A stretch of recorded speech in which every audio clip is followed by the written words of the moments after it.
Makanan halal adalah bahan makanan yang murni dalam kaedah pemerolehannya, berkhasiat dalam kualiti dan bebas daripada sebarang aspek yang boleh menjejaskan konsep halalan taiban. Makanan haram adalah segala yang dilarang oleh syariat untuk dimakan dan apabila tetap dimakan akan berdosa kecuali dalam keadaan darurat. Di dalam ayat ini, Allah SWT menjelaskan bahawa penghalalan dan pengharaman makanan adalah kuasa mutlak Allah. Sumber tunggal dari pengharaman ataupun penghalalan adalah wahyu darinya. Seterusnya adalah panduan pemilihan makanan halal yang dapat memudahkan umat Islam yang berada di dalam negara maupun di luar negara. Yang pertama, kita hendaklah memastikan logo halal yang terdapat pada setiap bungkusan makanan dan di premis-premis jualan adalah diiktiraf oleh badan berwajib, contohnya JAKIM. Selain itu, kita hendaklah memeriksa setiap kandungan bahan dengan teliti dan turut berinisiatif memahami istilah tempatan bahan makanan. Contohnya apabila kita melancong keluar negara, adalah wajib bagi kita mengkaji terlebih dahulu istilah-istilah bahan yang digunakan dalam bahasa negara tersebut bagi memudahkan urusan dan mengelakkan perasaan was-was. Dan yang terakhir, jika tiada sebarang restoran halal di kawasan tersebut, kita hendaklah memilih restoran Muslim. Contohnya restoran yang menyediakan makanan laut, Timur Tengah ataupun makanan vegetarian. Sebelum kita memakan suatu makanan, kita perlulah membuat satu penyelidikan ataupun memerhati segala sumber yang didapatinya. Jadi kriteria pertama untuk makanan halal adalah halal zat yang terkandung di dalamnya. So makanan yang diperbuat daripada sumber selain daripada sumber yang haram, jadi ia adalah halal untuk dimakan. Yang kedua, makanan tersebut perlulah diperolehi dengan cara yang halal. Makanan yang didapati daripada cara yang baik ataupun tidak didapati daripada sumber yang haram boleh dimakan. Yang ketiga, makanan tersebut perlulah diproses dengan cara yang betul. Makanan perlulah diproses dengan cara yang betul ataupun daripada sumber yang halal,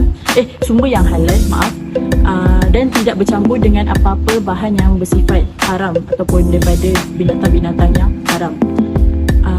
Yang terakhir sekali, makanan tersebut perlulah disajikan dan disimpan dengan cara yang halal. Makanan yang halal tidak boleh disajikan dengan sesuatu ataupun makanan lain yang ada berunsurkan haram supaya tidak menjejaskan kepada makanan yang kita ingin makan. Seterusnya, kriteria untuk makanan yang haram pula. Pertama, makanan yang kotor. Makanan yang kotor sepertinya bangkai, darah, babi ataupun haiwan yang disembelih bukan atas nama Allah. Yang kedua, kriteria yang kedua ialah binatang buas yang bertaring. Contohnya seperti anjing, singa, harimau, beruang dan sebagainya. Yang ketiga, makanan tersebut diperolehi dengan cara haram. Contohnya mencuri, berjudi, menggunakan wang yang haram. Jadi apabila kita menggunakan wang tersebut untuk membeli makanan, jadi makanan tersebut menjadi makanan yang haram. Yang terakhir iaitu minuman yang haram. Minuman yang haram ni sepertinya minuman yang memabukkan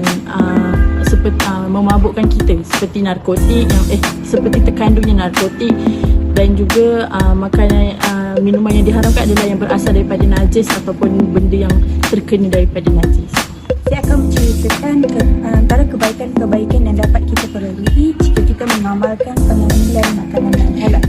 Yang pertama, dengan mengambil makanan-makanan yang halal, ia dapat membantu kita untuk mendapatkan tubuh badan dan akal yang sihat. Kerana secara saintifik, ia telah terbukti bahawa terdapat makanan yang mengandungi khasiat yang baik seperti karbohidrat, lemak, mineral dan protein.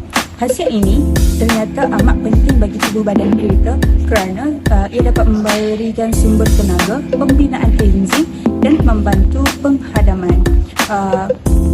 Khasiat yang baik juga dapat membantu kita supaya dapat berfikir secara waras dan teliti dalam sesuatu perkara.